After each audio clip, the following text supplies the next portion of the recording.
Leviticus 22. The Lord said to Moses, "Tell Aaron and his sons to treat with respect the sacred offerings the Israelites consecrate to me, so they will not profane my holy name. I am the Lord. Say to them, for the generations to come, if any of your descendants is ceremonially unclean and yet comes near the sacred offerings that the Israelites consecrate to the Lord, that person must be cut off from my presence. I am the Lord. If a descendant of Aaron has a defiling skin disease or a bodily discharge, he may not eat the sacred offerings until he is cleansed. He will also be unclean if he touches something defiled by a corpse or by anyone who has an emission of semen, or if he touches any crawling thing that makes him unclean, or any person who makes him unclean, whatever the uncleanness may be. The one who touches any such thing will be unclean till evening. He must not eat any of the sacred offerings unless he has bathed himself with water.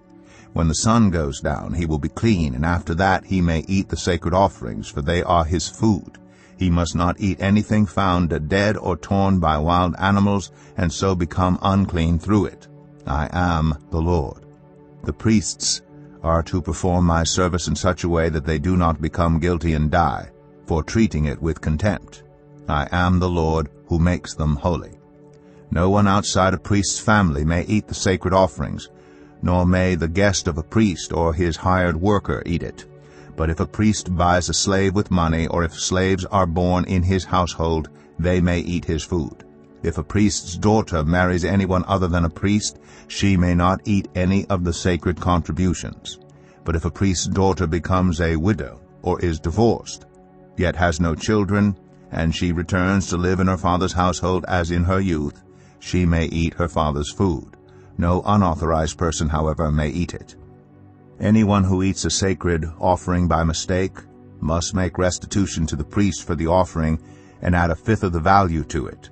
The priests must not desecrate the sacred offerings the Israelites present to the Lord by allowing them to eat the sacred offerings and so bring upon them guilt requiring payment. I am the Lord who makes them holy. The Lord said to Moses, "Speak to Aaron and his sons and to all the Israelites, and say to them, if any of you, whether an Israelite or a foreigner residing in Israel, presents a gift for a burnt offering to the Lord, either to fulfill a vow or as a freewill offering, you must present a male without defect from the cattle, sheep, or goats, in order that it may be accepted on your behalf. Do not bring anything with a defect, because it will not be accepted on your behalf. When anyone brings from the herd or flock a fellowship offering to the Lord to fulfill a special vow, or as a free will offering, it must be without defect or blemish to be acceptable.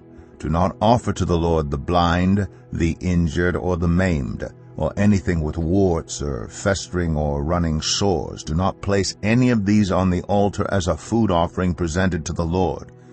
You may, however, present as a freewill offering an ox or a sheep that is deformed or stunted, but it will not be accepted in fulfillment of a vow. You must not offer to the Lord an animal whose testicles are bruised, crushed, torn, or cut. You must not do this in your own land, and you must not accept such animals from the hand of a foreigner and offer them as the food of your God. They will not be accepted on your behalf, because they are deformed and have defects.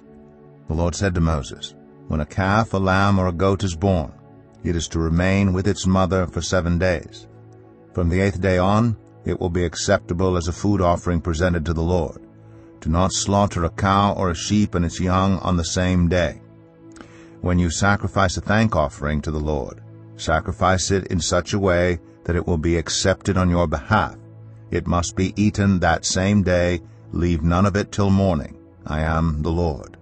Keep my commands and follow them. I am the Lord. Do not profane my holy name, for I must be acknowledged as holy by the Israelites. I am the Lord who made you holy and who brought you out of Egypt to be your God. I am the Lord.